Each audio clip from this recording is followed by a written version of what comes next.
اللهم صل على محمد وعلى آل محمد كما صليت على إبراهيم وعلى آل إبراهيم إنك حميد مجيد. اللهم بارك على محمد وعلى آل محمد كما باركت على إبراهيم وعلى آل إبراهيم إنك حميد مجيد. رمضان المبارک میں درس حدیث کا سلسلہ جاری ہے. آج کے درس میں رمضان المبارک اور قرآن مجید کے حوالے سے کچھ باتیں عرض کروں گا. آیت کریمہ قرآن مجید کی اس طرح پر ہے کہ شہر رمضان الذی انزل فیہ القرآن، کہ یہ رمضان کا مہینہ ایسا ببرکت مہینہ ہے کہ اس میں اللہ تعالیٰ نے قرآن مجید کو نازل کیا یا قرآن مجید نازل کیا گیا. اس سے ایک تو یہ پتہ لگتا ہے کہ اس میں نزول کا ذکر ہے، اور جہاں تک روایات بتاتی ہیں کہ 24 رمضان کی رات کو قرآن مجید کا نزول شروع ہوا، اور پھر اس کے بعد 23 سال کم و بیش اس کے نزول کا سلسلہ جاری رہا. اور دوسرا مفہوم اس طرح پر بھی لیا جا سکتا ہے کہ یہ قرآن مجید وہ کتاب ہے جس میں اللہ تعالیٰ نے رمضان کی فضیلت کا ذکر کیا ہے، اور بہت ساری برکات ایسی ہیں جو قرآن مجید کے ساتھ ان کو منسلک کر دیا گیا ہے. تو ان دونوں امور کو مد نظر رکھتے ہوئے میں چند ایک باتیں اور عرض کرنا چاہتا ہوں. ایک بات تو یہ ہے کہ تاریخ کے مطابق جیسا میں نے ذکر کیا کہ 24 رمضان کو اس کا نزول کا آغاز ہوا، پھر یہ سلسلہ چلتا چلا گیا، اور حضرت جبرائیل کلام قرآن مجید کے کچھ حصے کو لے کر آپ کی خدمت میں حاضر ہوتے، اور آپ کو بتایا جاتا کہ یہ الفاظ اللہ تعالیٰ کی طرف سے آپ پر نازل ہو رہے ہیں. چنانچہ اس طرح تھوڑا تھوڑا کر کے بالآخر 23 سال کے عرصے کے بعد اس کا نزول مکمل ہوا.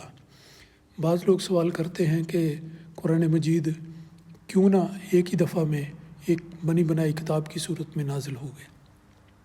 تو اللہ تعالیٰ نے قرآن مجید میں خود اس کا جواب دیا ہے کہ یہ اس لیے ہے کہ ایک تو یہ ہے کہ یہ آہستہ آہستہ بتائے جانے سے تعلیم لوگوں کے دماغ میں راسخ ہوتی ہے.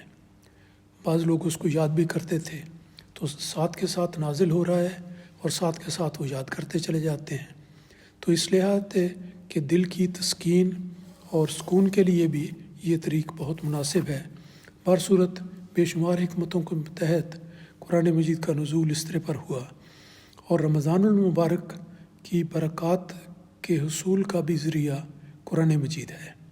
اس کی بہت ساری صورتیں ہیں جس میں سے میں ذکر کرتا ہوں کہ نمبر 1، انسان تہجد کی نماز میں قرآن مجید کے کچھ حصوں کی تلاوت کرتا ہے.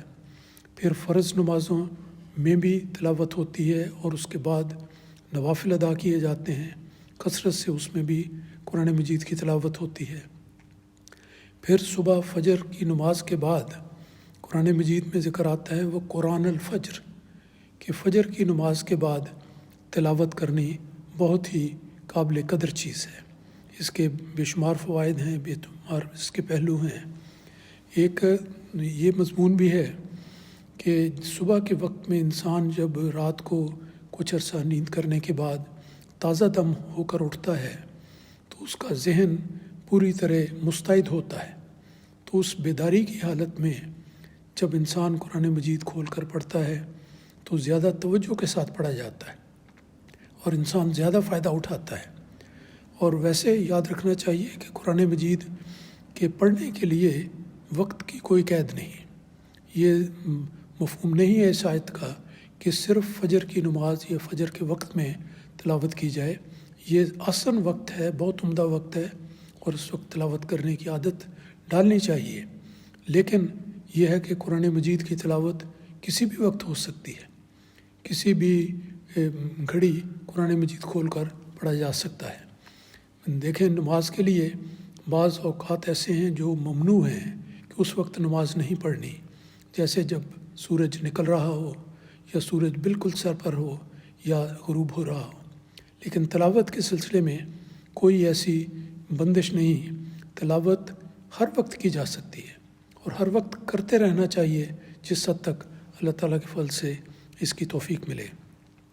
لیکن تلاوت کے سلسلے میں یہ بات بڑی قابل توجہ ہے کہ تلاوت پڑھنے کا نام نہیں، صرف پڑھنے کا نام نہیں، بلکہ اس سے مراد یہ ہے کہ انسان اس انداز میں پڑھے کہ اس کا قرآن مجید کی آیات کا مفہوم اس کے دل میں بیٹھتا چلا جائے، اس کے دماغ میں مستحضر ہو، اور اس مضمون کو سمجھتے ہوئے اور جانتے ہوئے وہ اس انداز میں پڑھے کہ پھر وہ ہدایات انسان کے عمل کا حصہ بن جائیں۔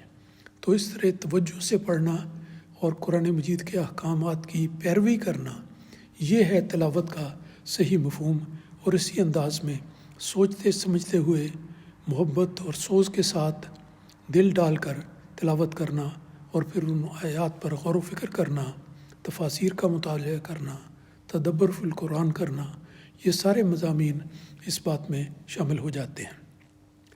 اور یہ تلاوت ایسی چیز ہے جس کا موقع انسان کو رمضان کے مہینے میں پہلے سے زیادہ ملتا ہے۔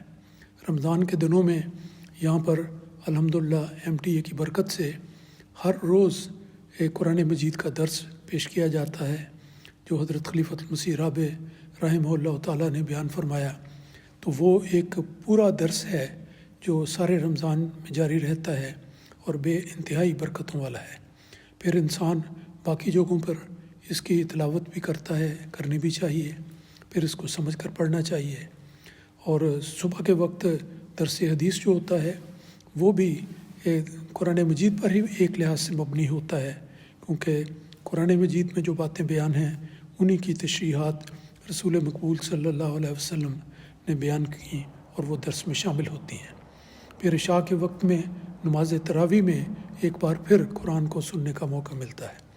تو یہ اس لحاظ سے بہت ہی بابرکت مہینہ ہے جس کا خصوصی تعلق قرآن مجید کے ساتھ بھی رکھا گیا ہے۔ اور سوچنے کی بات یہ ہے کہ کیا ہم ان سب مواقع اور ذرائع سے فائدہ اٹھا رہے ہیں یا نہیں۔ جو لوگ مسجد آتے ہیں وہ تو ان مواقع سے فائدہ اٹھاتے ہیں، لیکن جو نہیں آتے وہ اس سے محروم رہتے ہیں۔ حقیقت یہ ہے کہ ایک الہام ہے حضرت مسیح موعود علیہ السلام کا کہ الخیر و کلہ فی القرآن، کہ سب قسم کی بھلائیاں قرآن میں رکھ دی گئی ہیں۔ اور اس کے علاوہ حضرت مسیح موعود علیہ السلام کا ایک فکرہ بھی یاد رکھنے کے خاص طور پر لائق ہے۔ اس مضمون میں آپ نے فرمایا کہ قرآن جواہرات کی تھیلی ہے اور لوگ اس سے بے خبر ہیں۔